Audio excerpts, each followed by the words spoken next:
Good morning.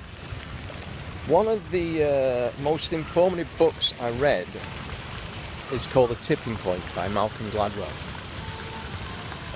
And it talks about trends. And I read it 3 or 4 years ago, but I was reminded about this 2 weeks ago.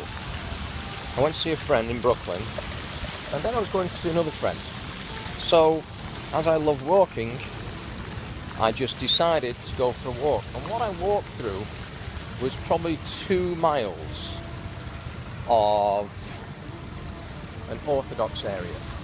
It was close to 90 degrees. I don't know what that is in metric. Hot, probably 30 something. And the men, every single one of them, had long black coats and hats on. Now, no one can tell me that's a religious thing, because it isn't. It's nothing to do with religion. It's to do with a trend.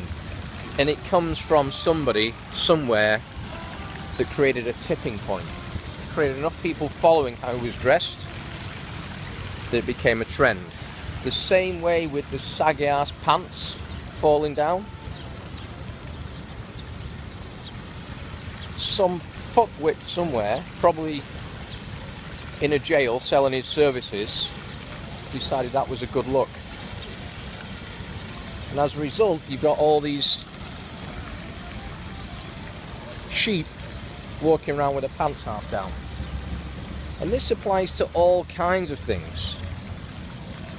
Those are 2 examples, but there's all kinds of trends that just take off. There's an area of Brooklyn I was in yesterday. Excuse me. There's an area of Brooklyn I was in yesterday. There's a huge trend for girls walking around in shorts with massive tattoos on their thighs. It's come from somewhere, and there's a tipping point. It's generally someone popular does something, then all of a sudden the masses take up on it. You can look at the yoga craze a few years ago, whatever you want. But how it applies to business is, if you've got something that works, that is so good that people want it,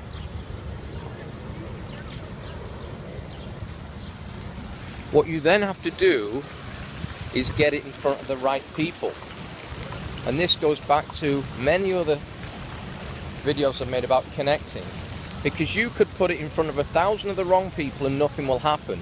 But you get it in front of the right one with 10,000 or 100,000 connections, and all of a sudden people start taking it en masse.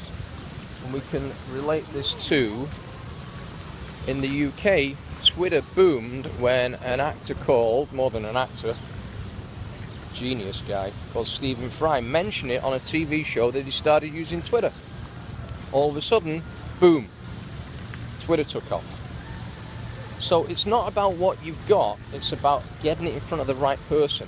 People fucking line up outside Apple stores to buy the latest Apple phone. Why? Well, for me, my old phone was fucked. I didn't line up for hours on end. I waited a few weeks. I wasn't that desperate. People buy SUVs en masse now. 20 years ago, they were unheard of. It's a trend. I'm looking at this lady now with a yoga mat. It's a huge trend. So it gets in front of the right people. A lot of the time, it's some celeb, and I use that word very, very loosely, that is seen doing yoga or Pilates or who knows what, tantric sex, I don't know. And all of a sudden, it gets out there and the message gets out there. And it's never been easier in life to do this. With the power of social media now, it's easy to connect with anyone on the planet. It's easy. It's easy to get something good and something right and something proper and something you believe in front of the right people. And once you've done that, boom, it's going to go. That's it. So if your phone is not going into meltdown, if your inbox is not always full, if your emails are not too many to read, you've not hit that tipping point yet. But if you believe in what you're doing, it's the right thing and the timing's right for whether it's a product or a service, you're in the right place at the right time, It has absolutely fucking nothing to do with the economy. It has fucking nothing to do with anything apart from you and your belief and your ability to connect. So, from Washington Square Park, adios.